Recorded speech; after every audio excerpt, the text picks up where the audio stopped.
नमस्कार मित्रों। आज चिंतन में वयोवृद्ध माता पिता की सम्मान करें। घोर स्वार्थवादी दृष्टिकोण क्रमशः अधिकाधिक बढ़ता जा रहा है। विलास और वैभव हर किसी को चाहिए। इस संदर्भ में जो कुछ कर्तव्य पालन आड़े आते हैं, अब उनकी बुरी तरह उपेक्षा करने का प्रचलन बन गया है। सोचने के तरीके में प्रमुखता इसी बात की होती जा रही है कि जिससे जब तक जितना लाभ उठाया जा सके उतना उठा लेने के उपरांत जो अनुपयुक्त बचा है उससे पीछा छुड़ा लिया जाए। कचरे को कूड़ेदान में फेंका जाना तो अनिवार्य है, पर जिन पशुओं से जीवन भर कमाई कराई है, दूध लिया है, बच्चे पाए हैं, उन्हें बूढ़ा होने पर कुछ समय पेंशन के रूप में अपनी मौत मरने तक की व्यवस्था बना दी जाए, इसे आम प्रचलन में स्वीकार नहीं किया जाता है। कसाई खानों में ही वृद्ध पशुओं को शरण मिलती है। तर्क दिया जाता है कि जो छूछ हो गए हैं उनकी निरुपयोगिता का भार क्यों ढोया जाए। इसमें स्थान घेरने के से लेकर निर्वाह खर्च वहन करने में घाटा ही घाटा है। कचरे की तरह पशुओं को भी अनुपयोगी होने पर मरने से पहले ही उन्हें कसाई घर भेजकर हुंडी भुना ली जाती है और कृतज्ञता व्यक्त करने का, कर्तव्य पालन करने का बोझ एक ही झटके में उतार फेंका जाता है। यह प्रथा कुछ अपवादों को छोड़कर सर्वमान्य जैसी बन गई है। एक प्रश्न, एक कदम और बढ़ने का उपस्थित हुआ है। वृद्धजन जितना काम कर पाते हैं उसकी तुलना में उनके लिए निवास का, निर्वाह का, चिकित्सा का, सेवा सहायता का भार कहीं अधिक बोझिल हो जाता है। उसकी उपस्थिति उन्हें भार तुल्य प्रतीत होती है। जो उनके वंशज या उत्तराधिकारी कहलाते हैं, मन पीछा छुड़ाने का होता है, पर लोक लाज की व्यवस्था उन्हें कुछ ऐसा करने नहीं देती कि वृद्धजनों की अवमानना का कलंक चर्चा का विषय बने और उन्हें बदनाम होना पड़े। अपने देश में यह असमंजस अपने स्थान पर बना हुआ है और वृद्धजनों को भी वृद्ध पशुओं की तरह उपकार रूप में स्थान मिल रहा है, पर हवा का रुख देखते हुए प्रतीत होता है कि यथास्थिति बहुत दिन बनी न रहेगी। स्वार्थ की सघनता बढ़ती जाती है और परमार्थ क्रमशः पलायन करता जाता है। सुविधा साधन की तुलना में कर्तव्य पालन की अवहेलना का सिलसिला चल पड़ा है और वह क्रमशः अधिक उग्र ही होता जा रहा है। इसे वृद्धजनों के लिए खतरे की घंटी ही कहना चाहिए। पाश्चात्य देशों में इस संदर्भ में जो प्रचलन व्यवहार में तेजी से आने लगा है उसे गंभीरतापूर्वक समझा जाना चाहिए, क्योंकि उसका अनुकरण अपने देश में भी दिखाई दे रहा है। उन देशों में लड़के कमाऊ विवाह योग्य होने पर अभिभावकों से अलग हो जाते हैं। घर के लोग उनकी अपनी कमाई में हिस्सेदारी मांगने और स्वतंत्रता में बाधा डालने वाले प्रतीत होते हैं। इसलिए सुविधा इसी में समझी जाती है कि परिवार से पीछा छुड़ाकर अपने ढंग का, अपनी मर्जी का निरंकुश जीवन जिया जाए। अपनी कमाई में पत्नी के अलावा और किसी को हिस्सेदार न बनने दिया जाए। यह आम प्रचलन अब अधिकांश लोगों द्वारा अपना लिया गया है। कम ही लोग ऐसे पाए जाते हैं जो वृद्ध होने पर भी सम्मान सहित अपने स्वजन परिजनों के साथ निर्वाह कर लेते हैं। कारण कि वृद्धावस्था में भी उतना नहीं कमा पाते हैं जिससे अपनी आवश्यकताएं स्वावलंबन पूर्वक पूरी कर सकें। इसलिए वे उन्हें भारी लगते हैं, जिन्हें उनकी सेवा में धन या समय लगाना पड़ता है। वृद्धों के रहते जगह घिरती है और इससे उन तरुणों की स्वतंत्रता में कमी पड़ती है जो किसी का विशेषतया बड़ों का अंकुश स्वीकार करने के लिए सहमत नहीं होते हैं। इस आंतरिक संघर्ष में दोनों पक्ष दुखी रहते हैं। वृद्धों को अपने लिए कोई आश्रय नहीं सूझता।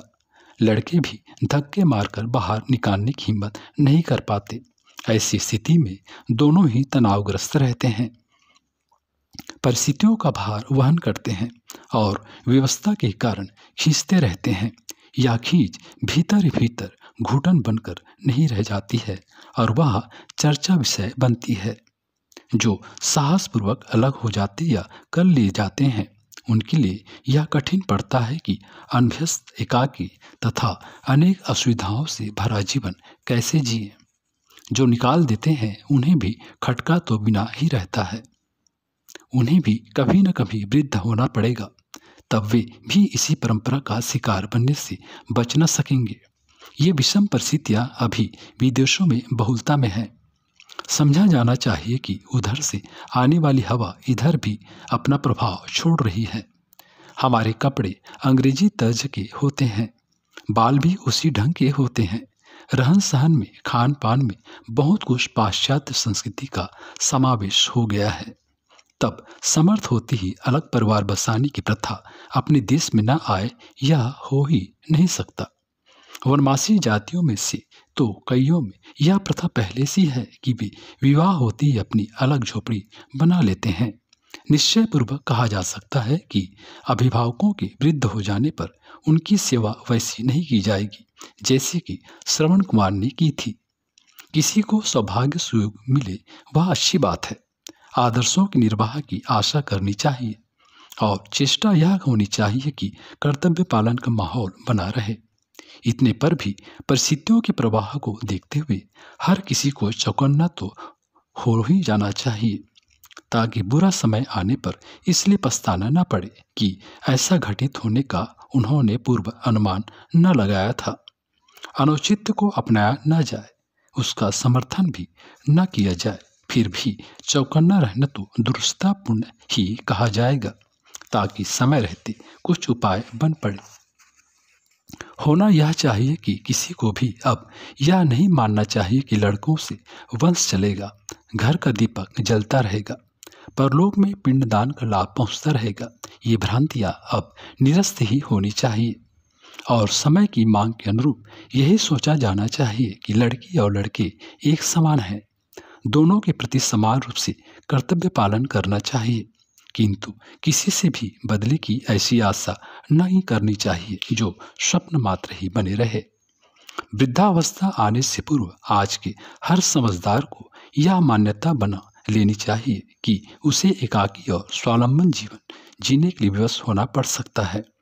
इसके लिए मानसिक तैयारी तो अवश्य समय रहते जुटा ही लेनी चाहिए। साथ ही अर्थव्यवस्था भी ऐसी रखनी चाहिए कि किसी के आगे तब तक हाथ न पसारना पड़े जब उपार्जन क्षमता न रहे। शरीरचर्या से संबंधित सभी कार्यों में आत्मनिर्भर होने का अभ्यास डाले रहना चाहिए। अक्सर लोग अपने निजी कामकाज के लिए दूसरों पर निर्भर रहने लगते हैं, बाद में इस आदत को छोड़ना कठिन पड़ता है। इसलिए उचित यही है कि सर्वथा अशक्त या अपंग हो जाने तक अपने निजी कामकाजों में दूसरों की सहायता कम से कम लेनी पड़े। यही लेनी पड़े तो बदले में और के कामकाज में सहायता करने में भी अभ्यस्त होने जैसी प्रसन्नता अनुभव करनी चाहिए। बुढ़ापे में स्वभाव कई बार चिड़चिड़ा हो जाता है, निराशा भी छाई रहने लगती है। पिछले दिनों दिनों की स्मृति में आज का समय भारी लगने लगता है। अच्छा यही है कि मात्र आज की परिस्थितियों के अनुरूप अपने को ढाल लेने का प्रयत्न किया जाए, न ही भूतकाल की सुख सुविधाओं का स्मरण करें और न अशक्त रुग्णता या मरणोपरांत की स्थिति के बारे में कुकल्पनाएं करके अपने को दुखी बनाएं।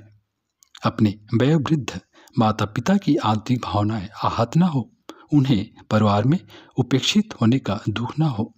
इसके लिए हम सभी को उनके प्रति सेवा सम्मान का भाव अक्षुण्ण बनाए रखना जरूरी है।